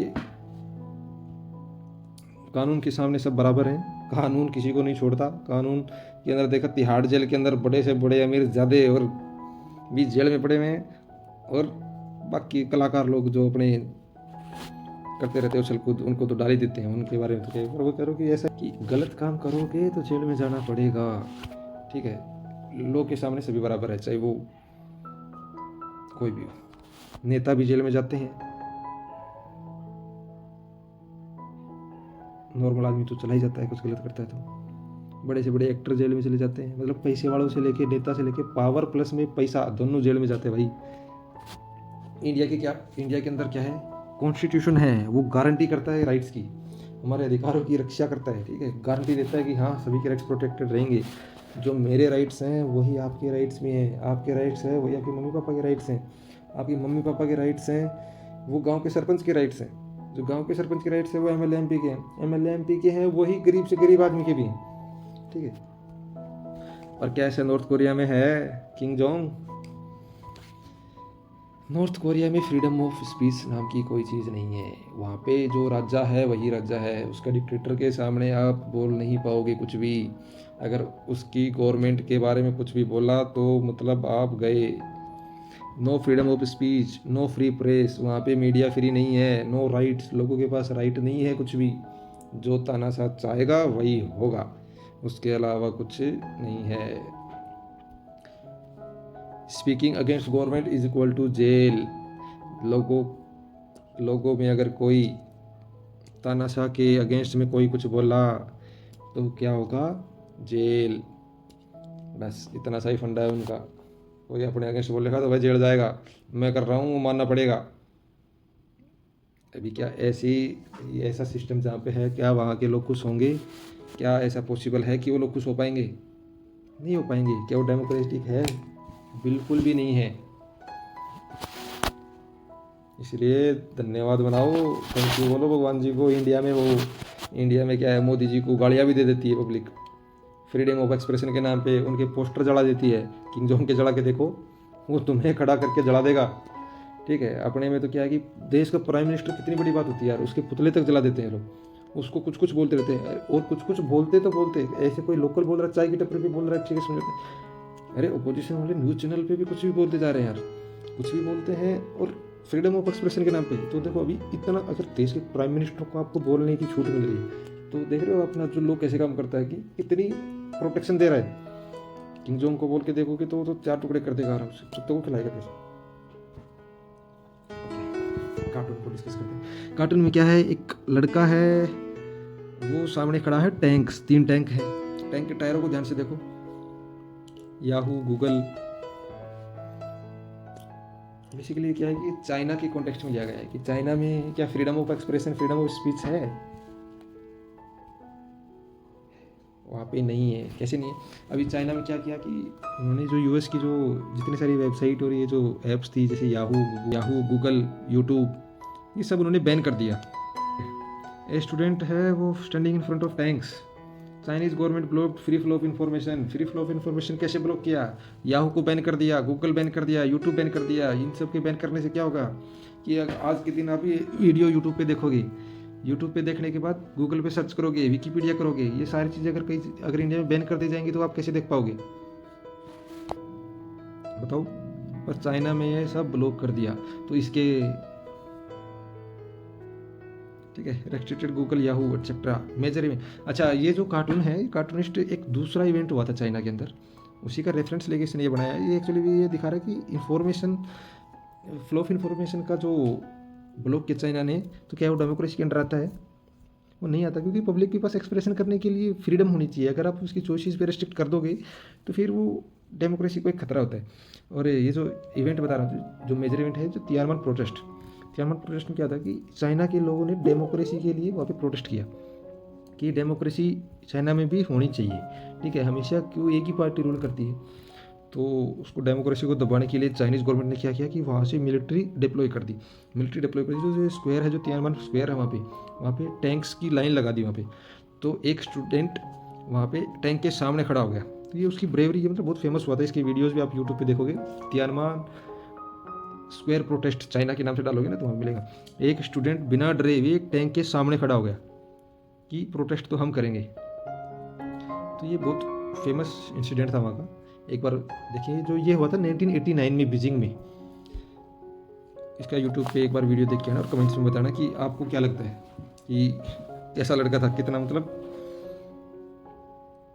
कि जगह जगह पे ये होते रहते हैं कि जहाँ पे डेमोक्रेसी है वहाँ पे, जहाँ पे ये डिक्टेटरशिप है, तानाशाही है, एक ही पार्टी का रूल चल रहा है, उसके अगेंस्ट में लोग प्रोटेस्ट करते हैं। फ्रीडम ऑफ एक्सप्रेशन के बिना अगर हम कोई चीज़ बोल नहीं पा रहे, फ्रीडम ऑफ एक्सप्रेशन नहीं है, इन्फॉर्मेशन का एक्सचेंज नहीं है, हम कोई इन्फॉर्मेशन एक्सचेंज नहीं कर पा रहे, इन्फॉर्मेशन को एक्सेस नहीं कर पा रहे, तो उसके बिना डेमोक्रेसी नहीं रह सकती। ठीक है, without freedom of expression and information democracy can not exist. Okay, अभी जल्दी से ये डेमोक्रेटिक वर्सेस नॉन डेमोक्रेटिक का एक कंपैरिजन देख लेते हैं कि लीडर्स कैसे होते हैं। डेमोक्रेटिक के अंदर इलेक्टेड पीपल से वो इलेक्ट करते हैं, नॉन डेमोक्रेटिक के अंदर इलेक्टेड नहीं होते, जो डिक्टेटर होता है या फिर कोई आर्मी, जैसे पाकिस्तान के अंदर मिलिट्री जो कमांडर था उनका, उसने खुद को लीडर बना लिया, तो वो इलेक्टेड नहीं होता, वो खुद अपनी ताकत से आता है। इलेक्शंस कैसे होते हैं? इलेक्शन डेमोक्रेटिक कंट्रीज़ में फ्री एंड फेयर, फ्री होते हैं और फेयर होते हैं। पब्लिक के पास पूरा चांसेस रहता है कि किसको वोट करना है, किसको नहीं करना है। और नॉन डेमोक्रेटिक के अंदर रिग्ड होते हैं, उनके अंदर पहले से फिक्स होता है कि यही पार्टी जीतने वाली है, या फिर फेक होंगे, सिर्फ नाम के इलेक्शन होंगे, रिजल्ट पहले से ही फिक्स रहेगा उसका। राइट्स डेमोक्रेटिक के अंदर प्रोटेक्टेड, जैसे इंडिया के अंदर है, हर सिटीजन के राइट्स हैं वो प्रोटेक्टेड रहते हैं। जो हमारा कॉन्स्टिट्यूशन वो गारंटी करता है हमारे राइट्स की। और नॉन डेमोक्रेटिक में वोलेटेड, जहाँ पे भी आप डेमोक्रेसी देखोगे वहाँ पे लोगों के राइट्स नहीं होते। जो तानाशाह चाहेगा वहाँ पे वही होता है, तानाशाह चाहेगा आपको ये खाना है वही खाना है। अगर आपके बारे में इतना नहीं सोचा जाएगा, आपको लिविंग ऑफ लाइफ कैसी है, वहाँ पे लाइफ स्टाइल कैसी है, वो उस पर डिपेंड करती है कि आपका तानाशाह कैसा है। और डेमोक्रेसी के अंदर आपके राइट्स प्रोटेक्टेड होते हैं। Rules of law equal for all, democratic में क्या है कि सबको बराबर नज़रिए से देखा जाता है, चाहे वो नेता हो, वो प्राइम मिनिस्टर के जो राइट्स हैं वही एक आम आदमी के भी राइट्स होंगे, वही एक बहुत अमीर एलिट क्लास के भी वही राइट्स होंगे, ठीक है। और नॉन डेमोक्रेटिक में क्या है? डिक्टेटर अबो ऑल, कि जो डिक्टेटर है वो सबसे सर्वोपरि है, उससे ऊपर कुछ भी नहीं है, उसके लिए कोई रूल नहीं है, वो खुद रूल बनाता है, वो अपने हिसाब से रूल बनाएगा, अपनी सहूलियत के हिसाब से रूल बनाएगा, उसको जनता से लेना देना नहीं होता, ठीक है। नेक्स्ट चलते हैं कंट्रीज टू डिस्कस। अच्छा अभी बताइए, पाकिस्तान डेमोक्रेटिक है? नहीं। क्यों? क्योंकि अंदर मिलिट्री का रोल चलता है, फेक इलेक्शंस होते हैं, जो मिलिट्री कमांडर है उसके जो वर्किंग गवर्नमेंट है वहाँ की, उसको भगा के खुद उसकी जगह पे आ जाता है, तो वो डेमोक्रेटिक नहीं है, ठीक है। जिम्बाब्वे के अंदर है, जिम्बाब्वे के अंदर भी नहीं है। कैसे? कि रॉबर्ट मुगाबे की जो पार्टी है हर बार वही इलेक्शन विन करके आ जाती है, ओपोजिशन को डराया धमकाया जाता है, अनफेयर इलेक्शंस होते हैं। जो अगर ओपोजिशन वहाँ पे प्रोटेस्ट करता है तो उनको हरास किया जाता है उनको। अगर ओपोजिशन वहाँ पे प्रोटेस्ट करता है तो उनको मार पीट के भगा दिया जाता है, हरासमेंट होता है उनका। चाइना के अंदर है, चाइना के अंदर भी डेमोक्रेसी नहीं है। क्यों? क्योंकि वहाँ पे हमेशा कम्युनिस्ट पार्टी ही जीत के आती है, वहाँ पे वन पार्टी रूल है, वहाँ पे पब्लिक को कोई चॉइसेस नहीं मिलती अदर कैंडिडेट चुनने की। सऊदी अरब में है, सऊदी अरब के अंदर 2015 से पहले तक नहीं था। क्यों? No equal voting rights, Saudi Arabia के अंदर वुमेंस को वोटिंग राइट्स नहीं थे, ओनली मेंस को थे, इसलिए वहाँ पे पहले नहीं था। अभी वहाँ पे डेमोक्रेसी इस्टेब्लिश हो रही है, क्योंकि वहाँ पे अभी वुमेंस भी वोट कर पा रही हैं अभी, ठीक है। तो ये यहाँ पे अभी इस्टेब्लिश हो रही है, ये 2015 से पहले का था, ठीक है। इंडिया के अंदर डेमोक्रेसी है? इंडिया के अंदर डेमोक्रेसी है। क्यों? कि इधर फ्री इलेक्शंस होते हैं, इक्वल सभी के राइट्स हैं, जो मेजर डिसीजंस हैं, जो 4 जो फीचर्स हैं ना वो देखेंगे अभी। इसके अंदर 4 फीचर्स क्या थे? Major decision by elected leader decision लेता है, yes. Free and fair elections होते हैं, यस। 1 पर्सन 1 वोट 1 वैल्यू, सभी के वोट की इक्वल वैल्यू है, yes. Rules of law equal rights है सभी के, यस। तो इंडिया है, ठीक है। इंडिया एक डेमोक्रेटिक नेशन है। यूएस के अंदर भी है, यूएस के अंदर भी मल्टी पार्टी, जैसे इस बार डोनाल्ड ट्रंप जीत के आए, उससे पहले जो बाइडेन थे वो अदर पार्टी से थे, ठीक है। तो वहाँ पे भी पब्लिक के पास चूज़ करने की पावर है कि हमें किसको अपना प्रेसिडेंट बनाना है, ठीक है। लीडर्स है वो इलेक्टेड होते हैं, तो वो भी डेमोक्रेटिक कंट्री है। तो आज ये फटाक से अभी क्विक रिवीजन के लिए आज हमने क्या क्या पढ़ा? आज हमने फीचर्स ऑफ डेमोक्रेसी पढ़े हैं। बेसिकली 4 फीचर्स होते हैं। First, major decision by elected leaders, जो मेजर डिसीजन है वो इलेक्टेड लीडर्स ही लेते हैं। पावर है वो लीडर्स के हाथ में होती है, जो डिसीजन मेकिंग पावर उन लीडर्स के हाथ में होती है, ठीक है। इंडिया के अंदर जैसे सारी डिसीजन हमारे जो लीडर्स हैं, मोदी जी हैं, उनके हाथ में पावर होती है। पाकिस्तान के अंदर ऐसा नहीं होता था। पाकिस्तान के अंदर जो उनका प्राइम मिनिस्टर है उनको भगा के उनके जो आर्मी कमांडर हैं उन्होंने उनकी जगह ले लिया था, पूरा पावर अपने हाथ में ले लिया था। तो ये पाकिस्तान के अंदर ये फॉलो नहीं होता, इंडिया के अंदर ये फॉलो हुआ है और होता है, ठीक है। सेकेंड था feature of democracy, free and fair elections, everyone can vote freely, सभी फ्रीली वोट कर सकते हैं, सभी को इलेक्शन में खड़ा होने के इक्वल चांसेस होते हैं। और पीपल्स होते हैं, लोग होते हैं, उनको रियल चॉइस मिलती है कैंडिडेट्स के बीच में कि हमें किस कैंडिडेट को चूज़ करना है, ठीक है। अभी इसका वायलेशन करने वाले एग्जांपल देखते हैं, जैसे जिम्बाब्वे के अंदर ऐसा नहीं होता है, क्योंकि मुगाबे हमेशा इलेक्शन जीतता है, अपोजिशन को हरास करता है, मीडिया फ्री नहीं है, ठीक है। तो वहाँ पे फेयर एंड फ्री इलेक्शंस नहीं होता। चाइना के अंदर हमेशा कम्युनिस्ट पार्टी ही विन करती है, वहाँ पे फ्री एंड फेयर इलेक्शंस नहीं होता। नंबर 3, 1 पर्सन 1 वोट 1 वैल्यू, इसका क्या मतलब है कि सभी कैंडिडेट्स के पास इक्वल वोटिंग राइट्स होते हैं, not depend on gender, caste and religion. ठीक है, वो जो वोटिंग राइट्स हैं वो तो लड़का लड़की के नहीं देखते, कास्ट के हिसाब से नहीं होते, रिलीजन के हिसाब से डिपेंडेंट नहीं होते, सभी को इक्वल राइट्स मिलते हैं। ठीक है, सभी के वोट की इक्वल वैल्यू होती है। ठीक है, इसका वायलेशन करने वाले एग्जांपल कौन कौन से हैं?